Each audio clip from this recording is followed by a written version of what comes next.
Welcome to the Panavox channel. I'm Eric. And I'm Joe.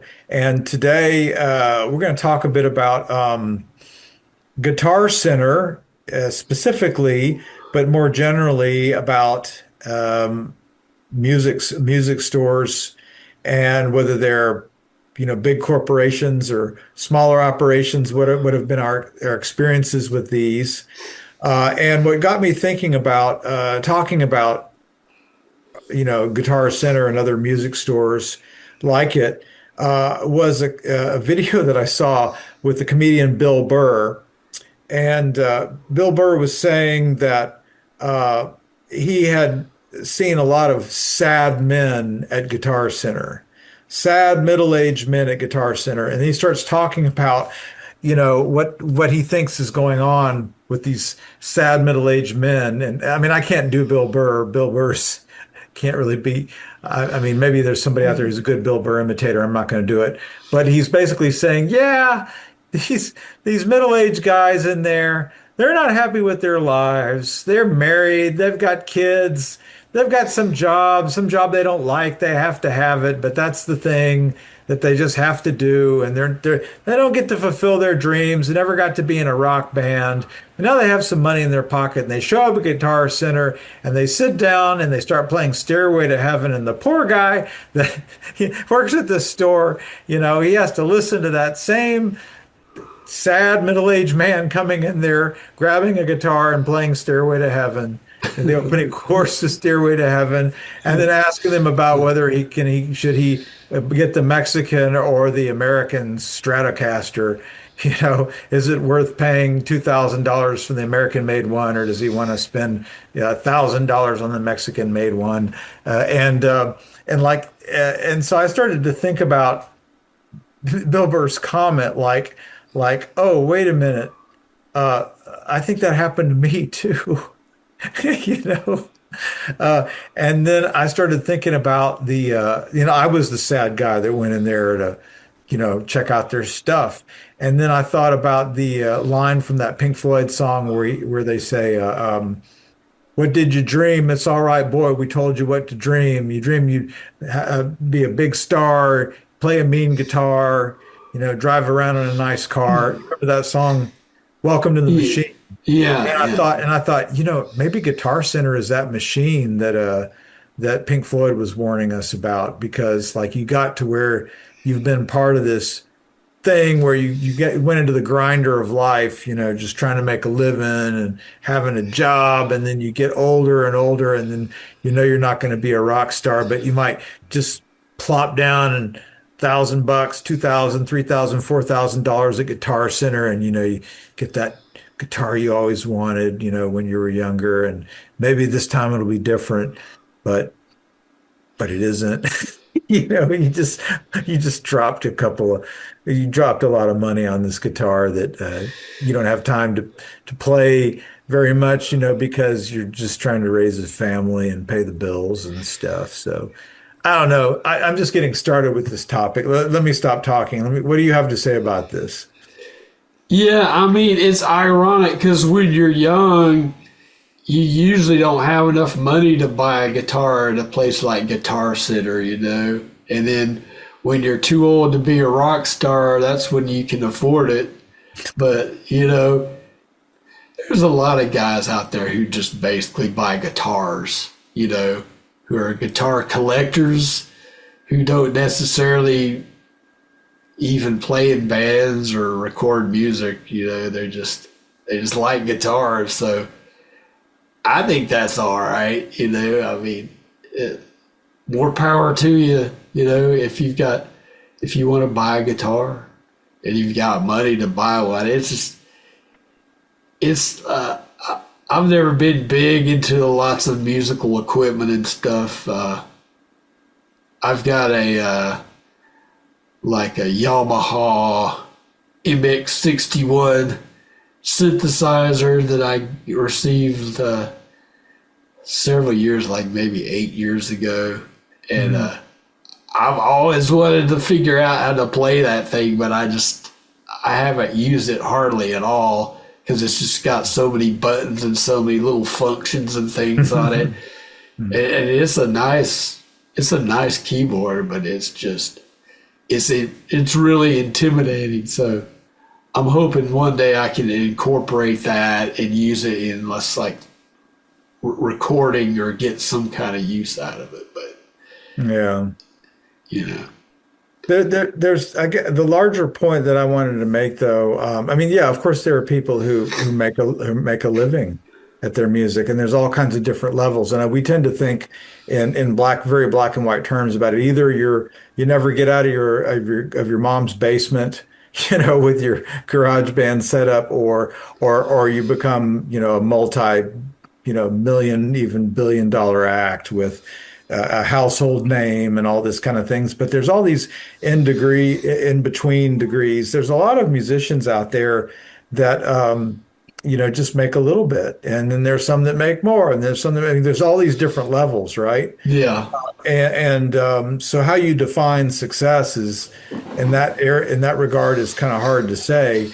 I mean, if just money is the absolute criteria, then there's relatively few that make really big money at it. But there are quite a few really, really good musicians out there that kind of squeak by, that may have a day job, as they say, but are really, really amazing, play locally and do incredible stuff, supplement their income. It could be, I don't know, 25, even 50% of what they make each year could come from their gig work or shows that they do. So I mean, I have a lot of respect for those kind of folks that are maybe under the radar, but really can truly consider themselves professionals.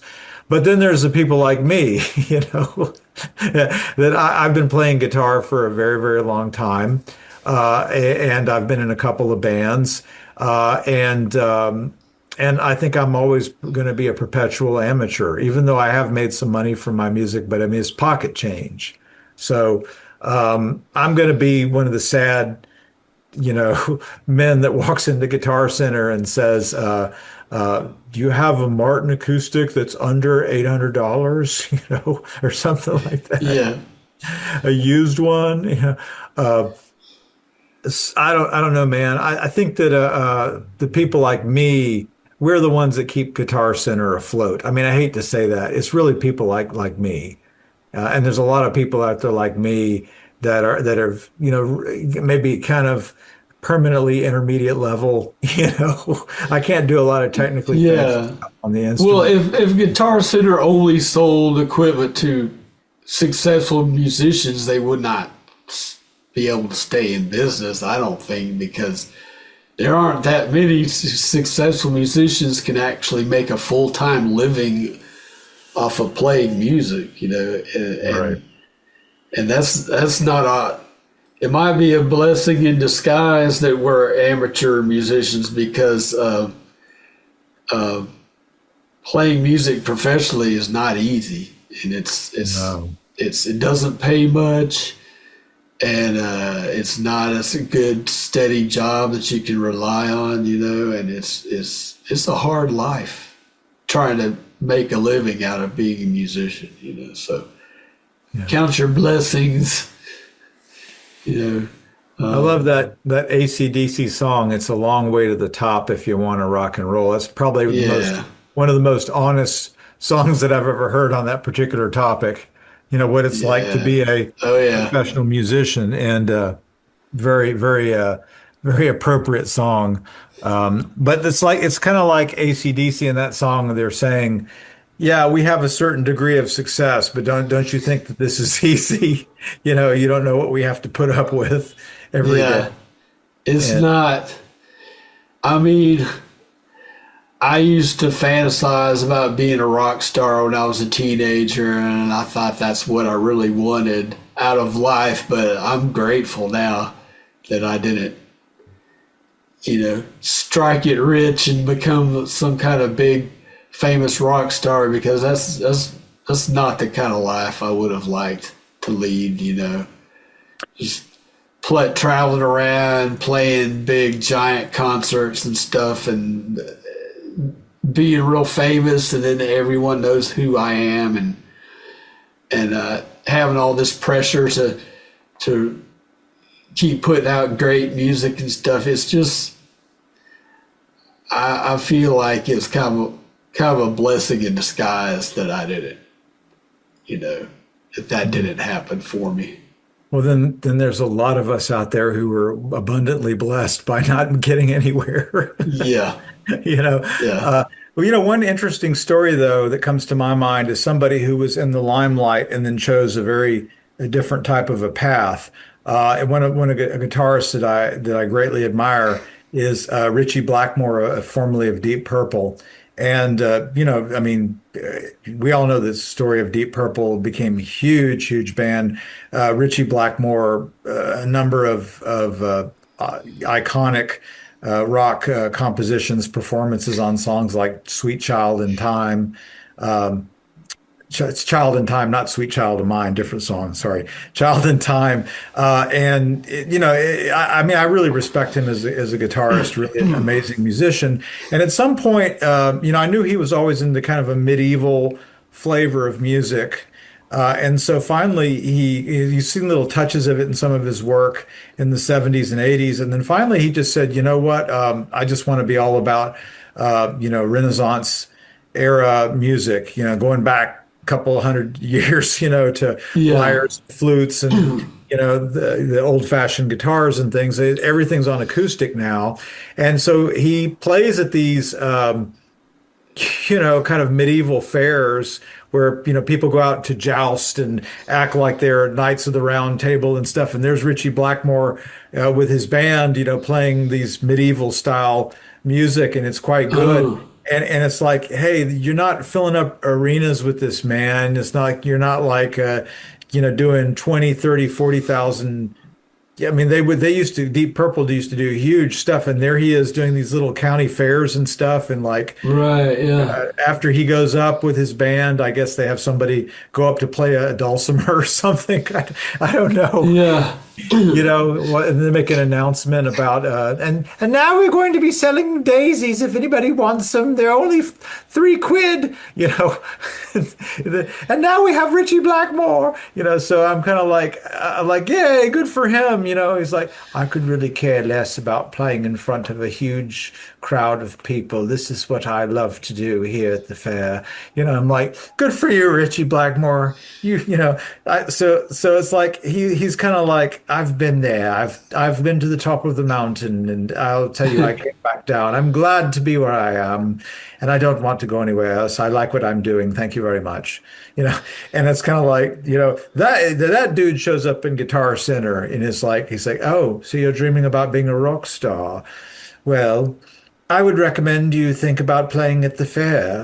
I see you play your instrument quite well. Have you learned how to play medieval ballads? I mean, can you imagine? He Yeah. might, you might maybe redirect yourself. It says you ought to be happy with what you're doing locally. Yeah. So you kind of wonder, what's the purpose of music? Do we all want to be rock stars? Because if you walk into that Guitar Center and you're like, I just want to enjoy myself on the local level, kind of doing what I enjoy, not worrying Yeah. about making money, you might have a good time, right? So, Well, I think just create creativity for creativity's sake is enough of a reward. If you're doing what you love and you get enjoyment out of it, it doesn't matter if you're making a ton of money or playing, giant concerts or something. I think people should just do what they love, and if they like, recording weird little songs on their home equipment that'll probably never be, listened to by, millions of people or whatever, that's fine. That's what I do too, And if you like playing in bands, if you get real enjoyment out of that, then that's what you should do. People should just do what they enjoy and not necessarily feel pressure to turn it into some kind of cash cow or achieve some, big, huge goal of fortune and fame, because that's only going to happen for a very small handful of people. yeah, I wonder about the whole thing that happened to Kurt Cobain and the whole Nirvana saga. I can't speak to the bass player and the drummer, but I remember that there was this. I mean, Kurt Cobain is our age, right? So I think Kurt Cobain's about a year older than I am, and maybe 2 years younger than you are, but or he was, I should say. But so he's definitely from our generational range. And it's funny because they were talking about before he became famous, he had this cassette tape, and the name of the tape that he put on the name that he put on this cassette tape was called Fecal Matter, and it had this picture of like a piece of poo with some fly, Yeah, steam I think coming off. I've seen that. I think. And the thing that really shocked me about that image is that at that same time that he was coming up with his Fecal Matter tape, I think you and I were actually working on some Jambox recordings on cassette tapes with the very similar type of write it in by pen on the cassette tape and the name of the stuff that we got on there. And we were Yeah. doing the same thing. It's like Uh-huh. we could have literally gotten together with Kurt Cobain around that time. And if we'd had said, yeah, I got a cassette tape too. And he would have said, yeah, I got this thing called Fecal Matter. You want to listen to mine? And we might have actually done a trade to listen to each other's stuff. It was, Yeah. just entirely possible. And so he might have ended up like us, but because of fate and circumstances and well, I mean, let's be honest, massive talent, look where he got. But he could have very well ended up like us, and he could have been Yeah. another guy going. I mean, maybe he'd be alive today and be a kind of a sad middle-aged man going into Guitar Center, looking, Yeah.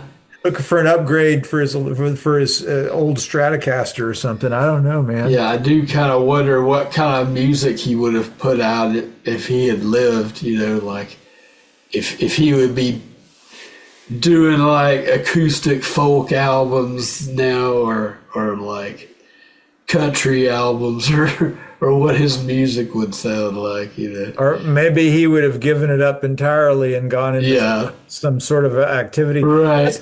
That's the weird thing. You wonder, I don't want to get way off topic here, but you kind of wonder if Kurt Cobain would still be alive today if he hadn't become famous. Because it was maybe he wasn't really cut out for being that famous. It was just too much for him. Yeah. I kind of feel like I think he had some serious psychological problems that kind of got the best of him. He was a damaged guy. But getting back to we can round out this, finish up this discussion on Guitar Center and the music store experience. Do they sell the fantasy of fame and fortune? I don't think that they really do, though, to be fair. I don't think the Guitar Center is saying, hey, come into our store and check out our gear so you can become rich and famous. I don't think they ever say that, Yeah. However, I think that they have no control over the mentality of the person walking in the store. And I've dealt with some local stores.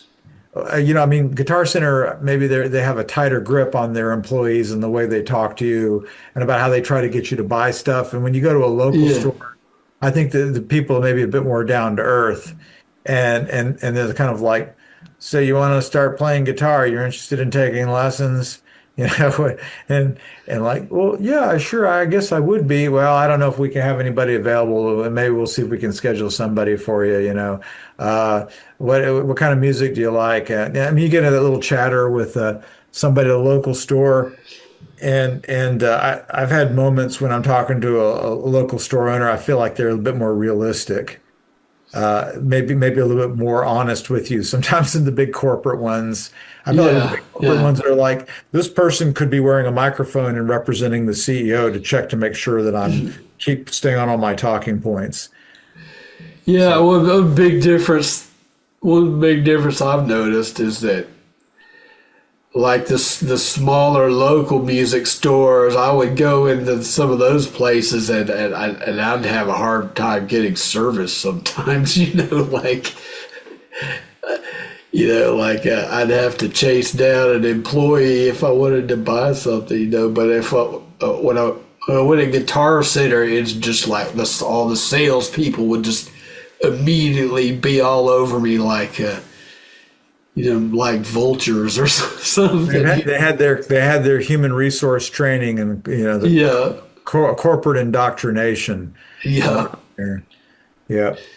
But yeah, so anyway, but I don't know, Guitar Center, whoever you go online with, Sweetwater, these kinds of people, your local store or whatever. It's an industry. We want to play music.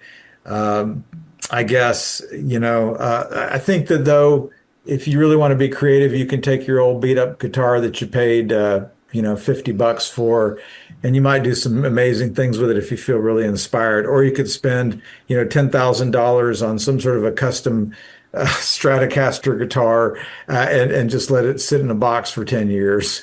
So I don't Yeah. know, man. I think if you want to do music, just get out there and do it, right? Yeah. Yeah. Or And- stay inside and do it.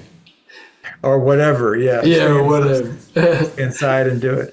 All right, man. Well, we'll talk to you later.